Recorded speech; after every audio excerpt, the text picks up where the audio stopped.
السلام علیکم ورحمۃ اللہ وبرکاتہ۔ بھائیوں بہنوں، دوستوں، بزرگوں، عزیزوں، آج کے دور میں بہت سارے لوگ اپنے بچوں کے معاملے میں بہت پریشان رہتے ہیں۔ خاص طور پر بہت سارے لوگوں کی یہ شکایت ہے کہ ہمارا بچہ پڑھنے میں دھیان نہیں دے پا رہا ہے اور پڑھنے کی طرف اس کی طبیعت نہیں چلتی ہے، تو مولانا صاحب بتائیں کہ ہم کیا کریں۔ اس موقع پر پہلی بات تو ہم یہ عرض کریں گے کہ اگر ہم اپنے بچے کو پڑھنے کی طرف پورے طور پر لگانا چاہتے ہیں تو اس کو ویسا ماحول دینے کی ضرورت ہے۔ اس میں سب سے پہلی چیز جو بچے کی پڑھائی میں آج کے دور میں رکاوٹ بن رہی ہے وہ سیل فون اور موبائل ہے۔ گیم دیکھتے رہنا، گیم کھیلتے رہنا، کارٹون دیکھتے رہنا، یہاں تک کہ بچے کھانا بھی اسی شرط پر کھاتے ہیں کہ کھانے کے بیچ میں کارٹون دکھائیں گے تو کھانا کھائیں گے۔ یہ چیز ہمارے بچوں کو بچپن ہی سے برباد کر رہی ہے، پریشان کر رہی ہے اور ان کے فیوچر کو بھی بہت زیادہ برباد کرنے میں رول ادا کر رہی ہے۔ بچے کو موبائل کب دینا ہے، کس عمر میں دینا ہے، کون سا دینا ہے اور کتنی عمر میں اور کتنی دیر کے لیے دینا ہے، طے کر لو کہ بیٹا رات میں 10 بجے کے بعد موبائل آپ کے پاس نہیں رہے گا۔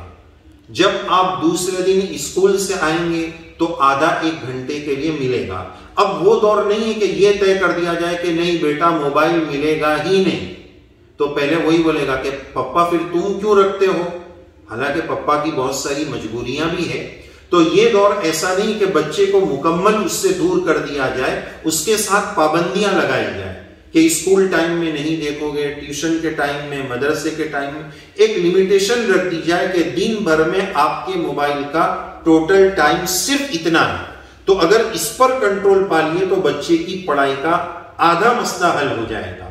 دوسری اہم بات یہ عرض کرنی ہے کہ اس بات کا واچ اور اس کی نگرانی بہت ضروری ہے کہ ہمارے بچے کا فرینڈ سرکل کیسا ہے۔ ہمارا بچہ اگر اچھی سنگت میں رہے گا تو اچھی رنگت پکڑے گا، جیسی سنگت ویسی رنگت۔ ماں باپ کو، گھر والوں کو پتہ ہی نہیں کہ میرے بچے کا فرینڈ سرکل کیسا ہے۔ اگر ہمارا بچہ دیندار صحیح لوگوں کے ساتھ اور اسکول میں اچھے پڑھنے والے بچوں کے ساتھ، محنتی بچوں کے ساتھ دوستی کرے گا، پڑھنے والے بچوں کے ساتھ دوستی کرے گا تو اس کی طبیعت میں بھی وہ چیزیں آئیں گی۔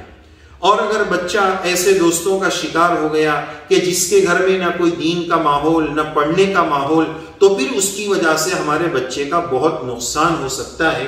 تو یہ 2 اہم باتیں ہم آپ کی خدمت میں پیش کرنا چاہتے ہیں۔ آپ اگر اپنے بچے کی پڑھائی کو لے کر پریشان ہیں، تربیت کو لے کر پریشان ہیں، تو موبائل سے اپنے بچے کو جتنا بچا سکتے ہیں، جتنے وقت کے لیے بچا سکتے ہیں، بچانے کا اہتمام کریں۔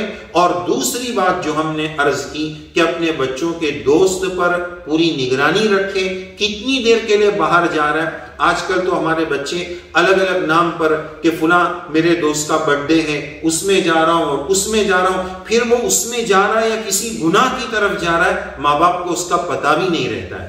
تو یہ ایسا دور ہے کہ اپنے بچوں کے تعلق سے، دوسروں کے تعلق سے نہیں، اپنے بچوں کے تعلق سے بدگمان رہنے کی ضرورت ہے کہ پتہ نہیں ہمارا بچہ کہیں غلط ہاتھوں میں نہ چلا جائے، غلط مجلس میں نہ چلا جائے، اور اللہ سے مانگتے بھی رہنا چاہیے۔ الحمدللہ رب العالمین، ماں باپ تربیت کرنے والے ہیں لیکن اصل تربیت کرنے والے رب العالمین، سارے جہان کی تربیت کرنے والے اللہ ہیں۔ رب کریم سے دعا ہے اللہ تعالی ہمارے بچوں کی بھی اور ہم سب کی بھی بہترین تربیت فرمائے، دنیا اور آخرت کی بھلائی سے نوازے، آمین یا رب العالمین۔ السلام علیکم ورحمۃ اللہ وبرکاتہ۔